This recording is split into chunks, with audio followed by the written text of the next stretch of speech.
Hi everyone. So I'm now in a dark room to show you how to make a pinhole camera and just some of the things that you can do with a pinhole camera.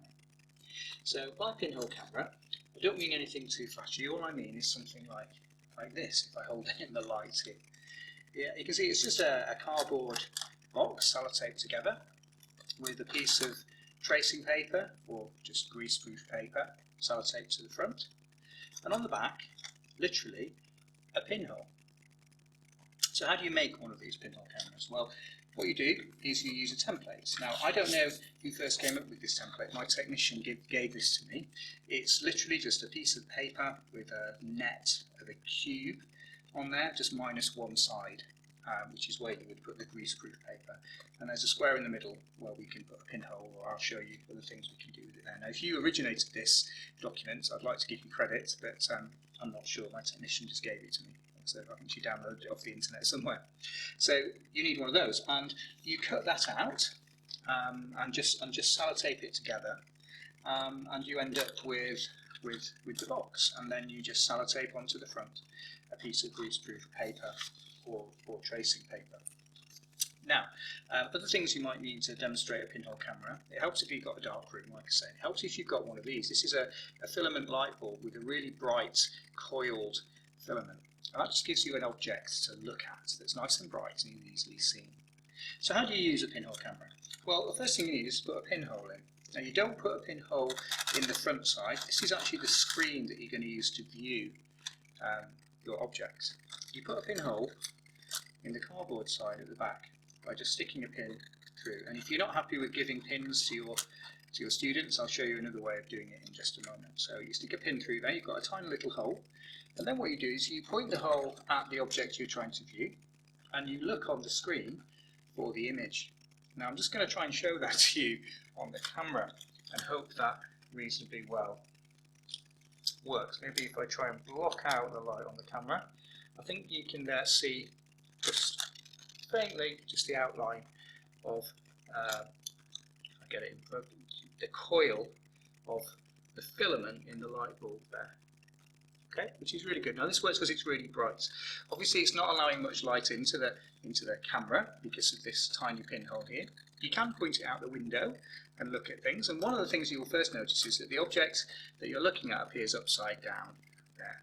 And we can think about why the object is upside down by thinking about the rays coming from the object into this camera and where they go. And essentially what happens is a ray from the top of the filament goes into the tiny pinhole there in a diagonal fashion and comes down to the bottom, and then the opposite from the other side. And so we get an inverted image there.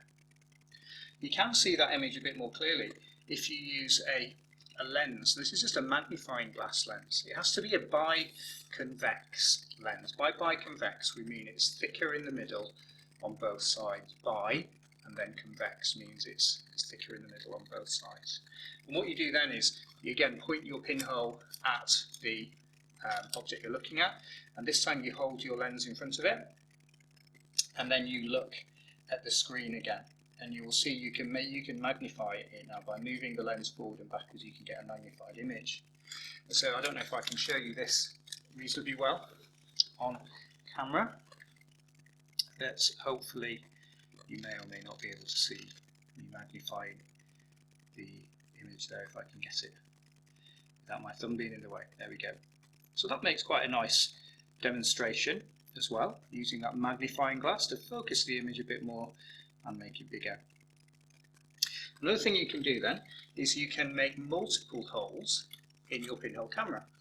So to make multiple holes, you're literally just going to put a few. They can just be in random places, so I'm just going to make a few more all around here like this, and then you can predict, what we see on the screen when I have multiple pinholes.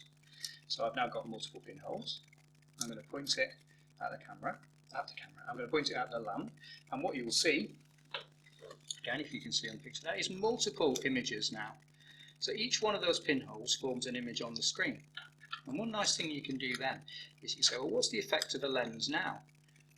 Well, if I put the lens in and I get the distances right, I'm going to bring this nearer to the camera, so hopefully you you can see. If I get the distance to the camera lens right and the distance to the lens right, you can see what the lens does is focuses all those images into one image. You can literally see the effect of focusing of a lens. So if I take that out, multiple images, I put it in, all focused into one, which is quite a nice demonstration of the effect of the lens. Now, if you're not comfortable with giving pins to your students, I can understand that. One thing you can do instead is you can actually get them to cut out a larger hole in the pinhole camera just with scissors. You can see I've roughly done this on the opposite side to my screen. And again, what you do there is you just point it at the object. And what you'll notice now is to get an image, you actually have to be further away. Not sure if the camera's going to pick that up, so I won't do it. You actually have to be further away. And you can still see the effects of the lens if you get the distances right, like that. Where this works really, really well with a bigger hole, because it lets more light in, it's with looking at things in natural light. So I'm going to just open the blind behind me now. This is probably going to blind the camera for an instant. So, do apologise. There we go. Turn off my bulb here and just adjust. Well, I'm not sure if I need to adjust anything, but I'm going to point the pinhole at what's outside my window, which in this case is a tower at the University of Birmingham. And if I get, again, the distance is right, well, I should be able to see an image on my pinhole camera of the outside there. And that will be a bit blurry. It will be helped if I put a lens in there. So hopefully on the screen there, you should be able to see a picture of a tower at the University of Birmingham upside down on the screen. So this is useful if you have a class and you want them to just point it at a tree or a building outside the window of your class. They can do that. This bulb, which is kind of a slightly more controlled version, it's actually a 150 watt or 200 watt. It's called a carbon filament bulb, and it's got that circular wound filament in there that makes such a nice object to be able to see through the filament camera. So that's kind of a short description of what you can do and how you build a simple pinhole camera. I hope that was useful.